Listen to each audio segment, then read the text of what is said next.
Hello guys, welcome back to my channel Statistics with Vivek. So this side is Vivek Sharma. So चलिए अब अपना next chapter which is discrete random variable की start करते हैं. So these are the outlines of our chapter. Mainly we are going to cover the random variable thoroughly, its concept and types. Then we are going to study probability distributions for the random variable, mean and standard deviation, and then some basics of the permutation combination basically for the binomial distribution. Then we are going to study these three major distributions: binomial, hypergeometric, and Poisson. Apart from them, there are also other probability distributions like uniform and geometric, but they are not that important in our data science journey. Okay, so चलिए start करते हैं अपने basic stuff के साथ. So definition पे jump करने से अच्छा है मैं एक बार आपको रैंडम वेरिएबल्स के बारे में एक बार चीज़ समझाऊँ कि रैंडम वेरिएबल्स जो होते हैं ये वो वेरिएबल्स होते हैं जिनकी वैल्यू एक्सपेरिमेंट के बाद ही प्रेडिक्ट करी जा सकती है.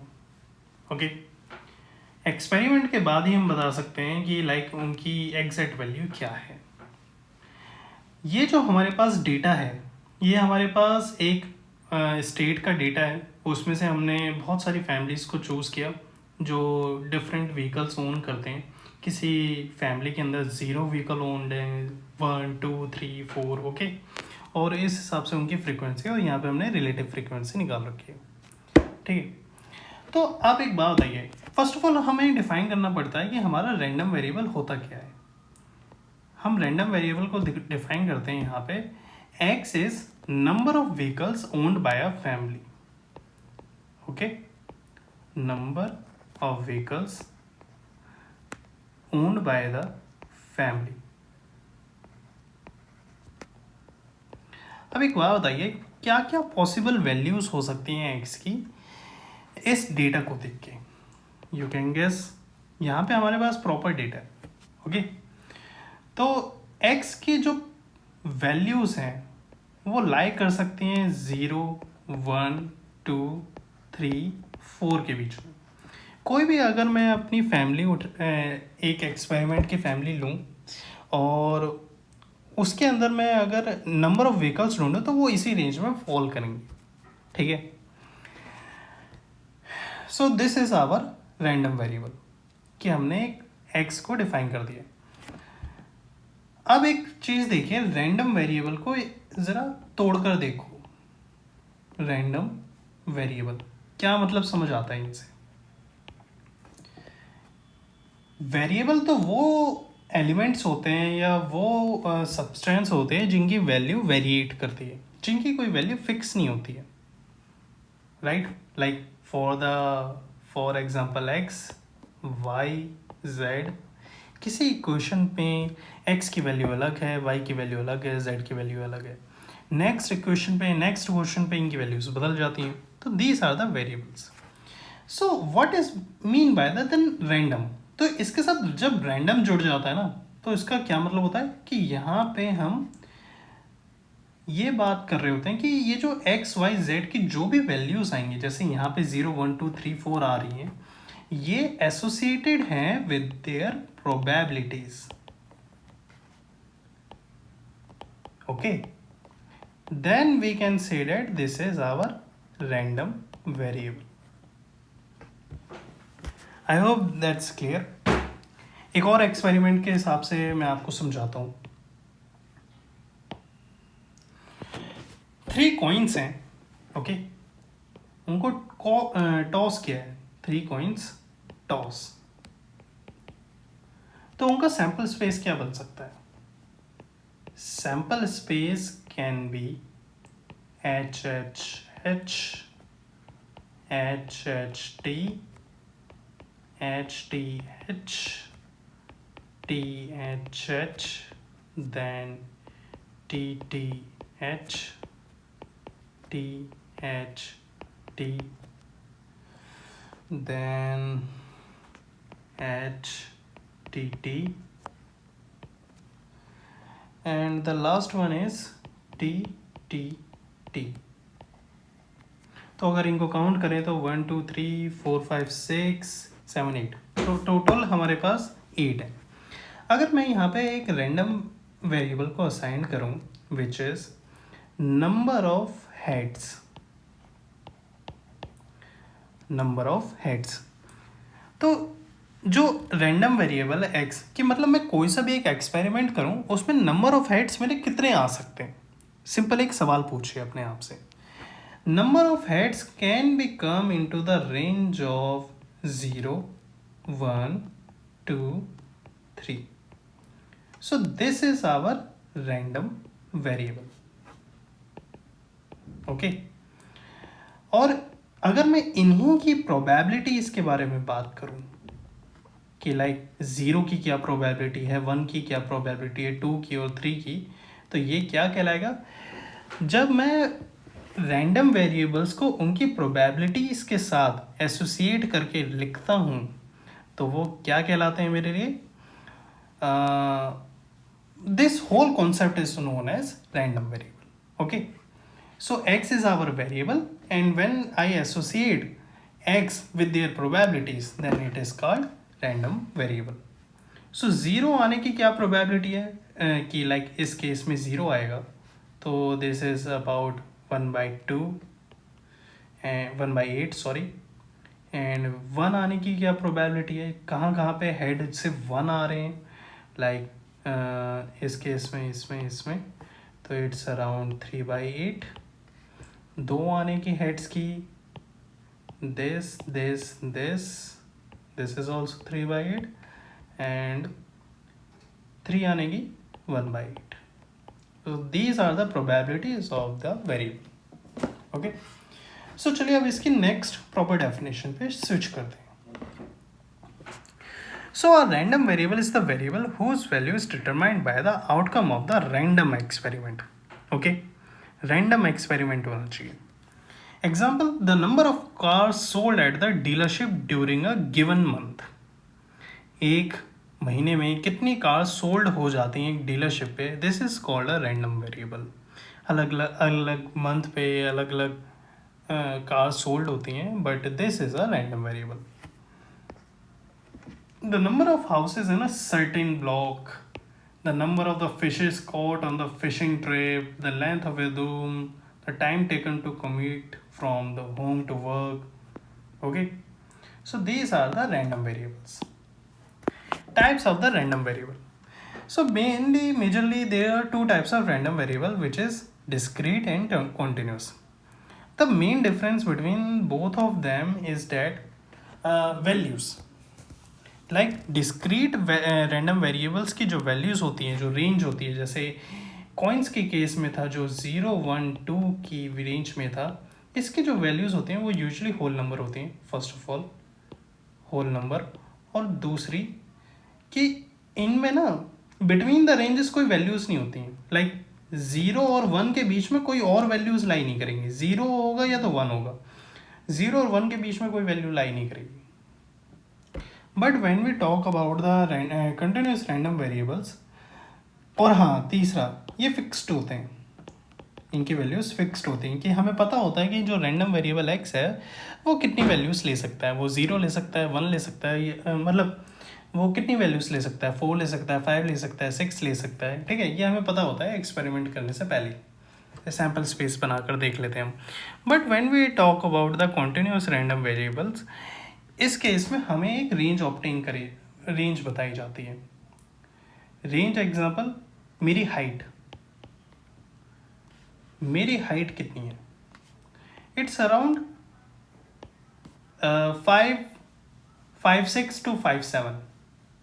अब मैंने क्या बताया, 5'6" to 5'7".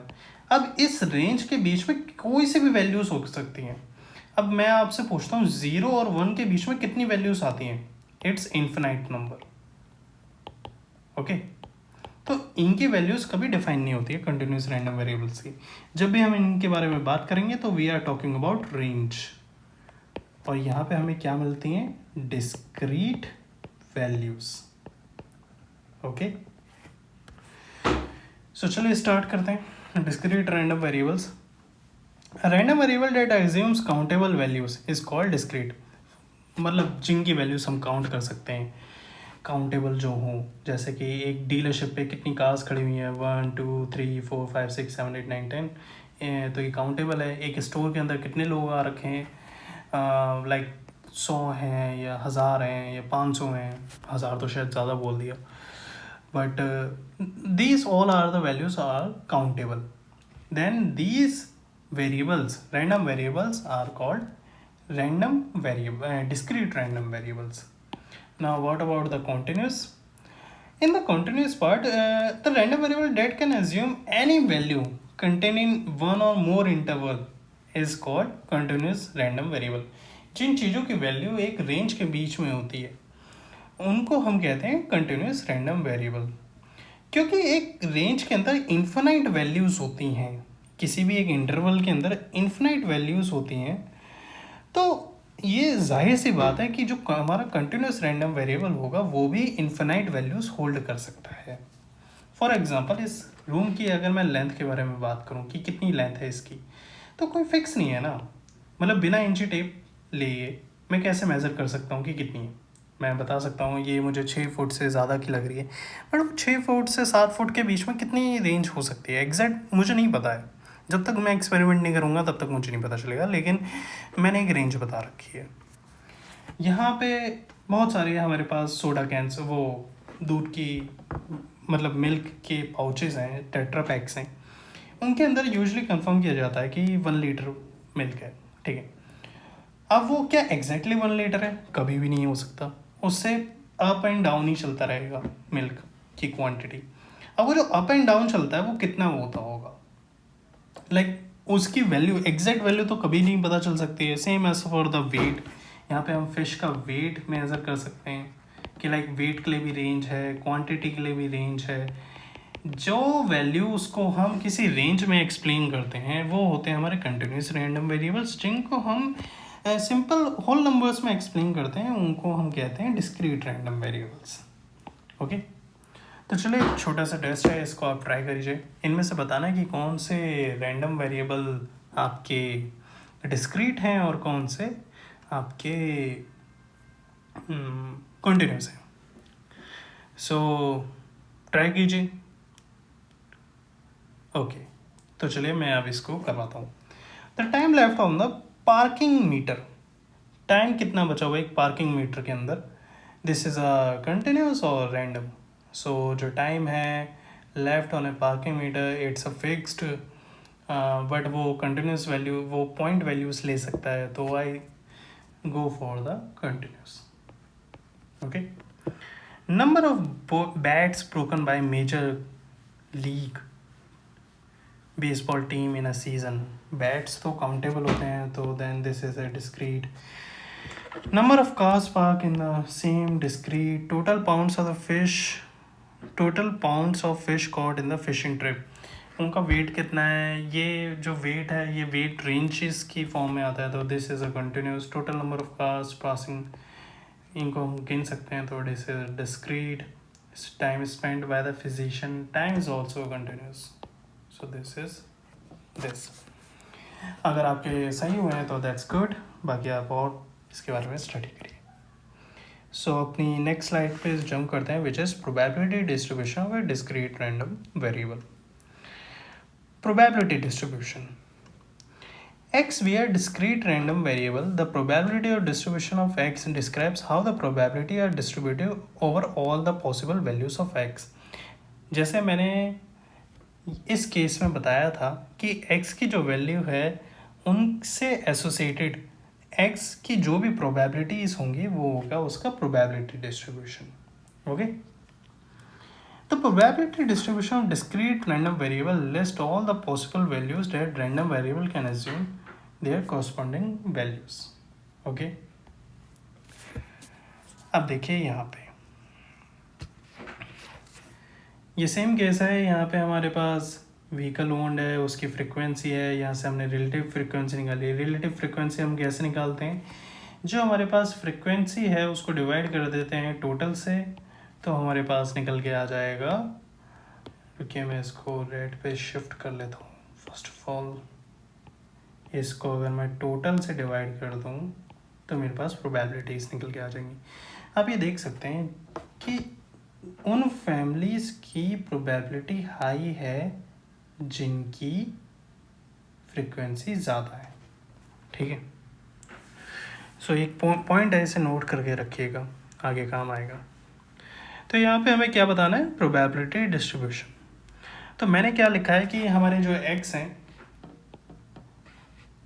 जो वैल्यू ऑफ एक्स है, they can be very between 0, 1, 2, 3। ठीक है, और इनकी जो प्रोबेबिलिटीज़ हैं, नोटेशन से ही लिखते हैं प्लीज़।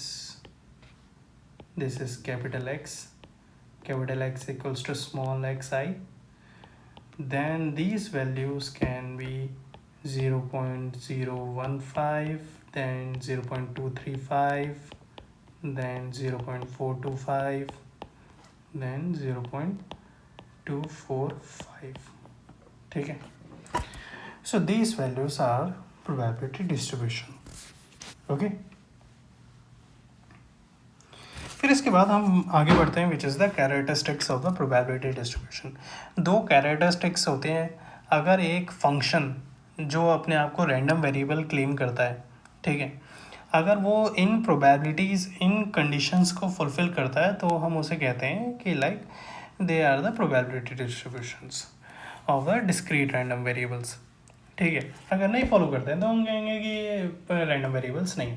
ठीक है, तो दो कंडीशंस क्या हैं कि फर्स्ट ऑफ ऑल जो प्रोबेबिलिटीज़ है वो 0 और 1 के बीच में रहनी चाहिए for the each value of X, जैसे वो पिछले वाले में थी, और sum of all the probabilities equals to the 1। क्या वो पिछले वाले केस में ट्रू थी? जी हाँ, ये सब ट्रू थी। इन सबको आप प्लस करिएगा तो आपको आंसर 1 ही मिलेगा। Okay, so let's move on next side.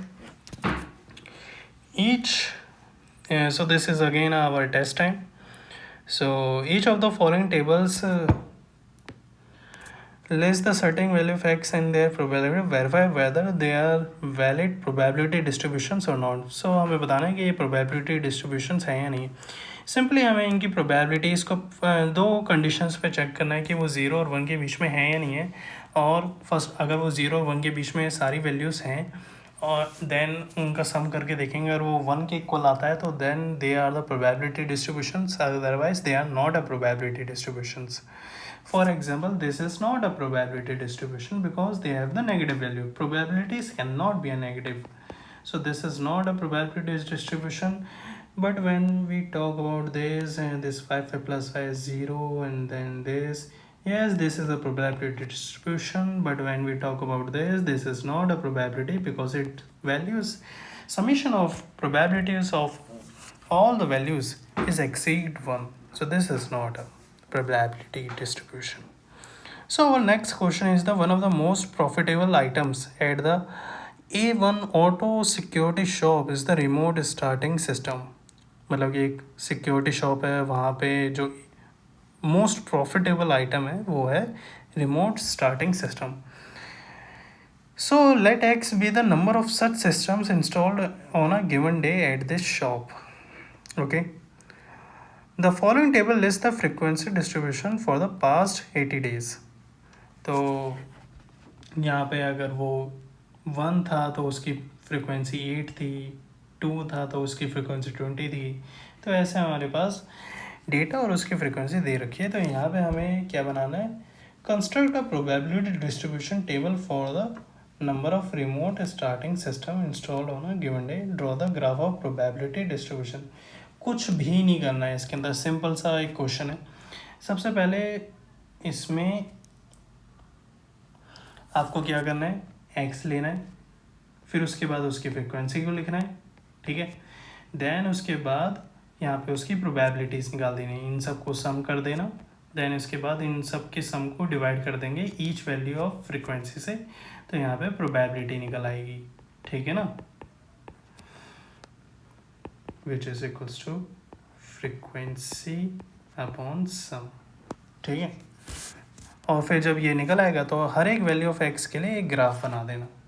For example यहाँ पे 1 2 3 4 5 है, तो यहाँ पे 1 देन 2 3 4 5, और ये कितनी वैल्यू जाएगी प्रोबेबिलिटीज़ की, फ्रिक्वेंसी के हिसाब से बढ़ेंगी एंड ऑल, ठीक है ना। Are the probability listed in the part exact approximate probabilities of the various outcomes explains are the probabilities listed in the table of a part ये exact और appropriate probabilities of the various outcomes, yes they are the exact।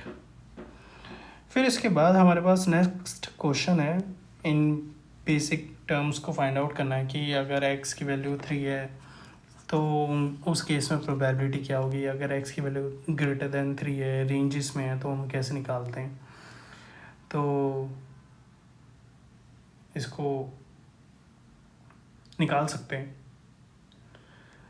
तो चलिए इसको एक बार मैं थोड़ा सा hint दे देता हूँ आपको, आप इसमें कर ट्राई कीजिएगा, ठीक है।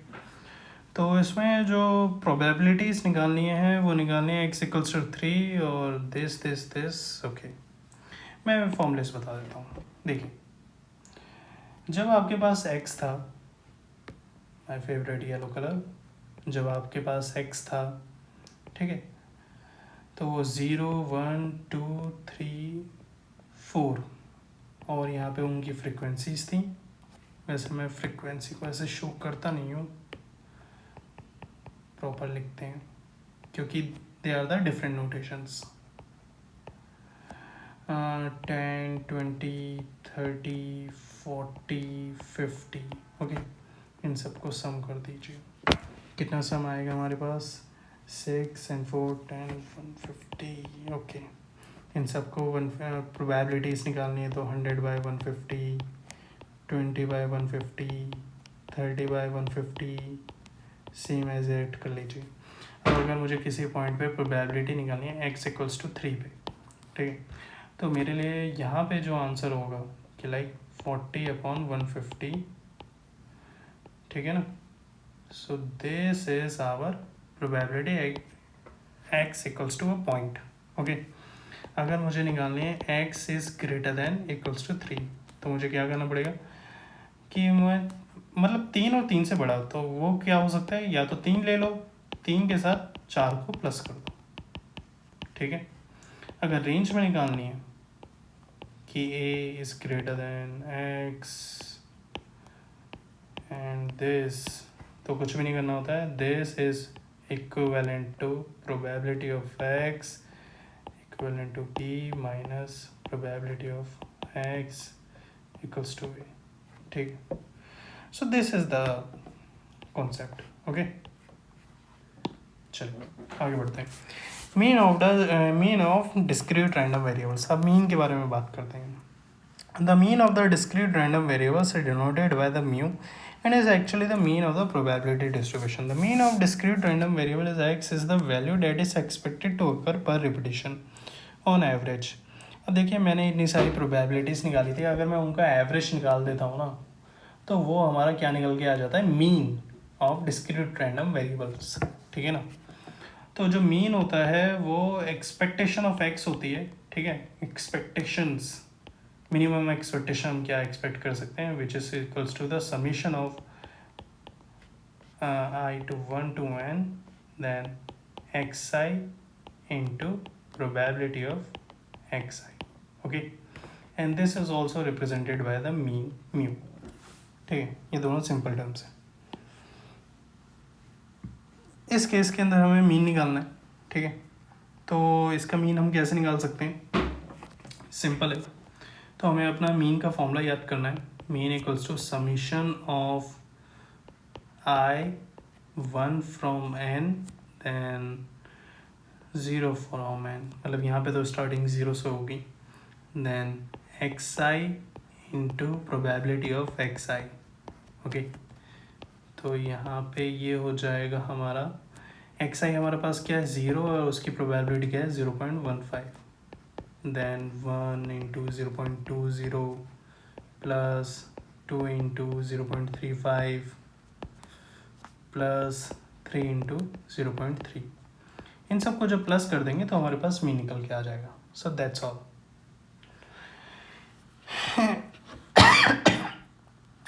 सो स्टैंडर्ड डेविएशन ये हम नेक्स्ट टॉपिक में स्टार्ट करेंगे, ठीक है ना. बट मीन के ऊपर मैं थोड़ा सा और एक्सप्लेन कर देता हूँ.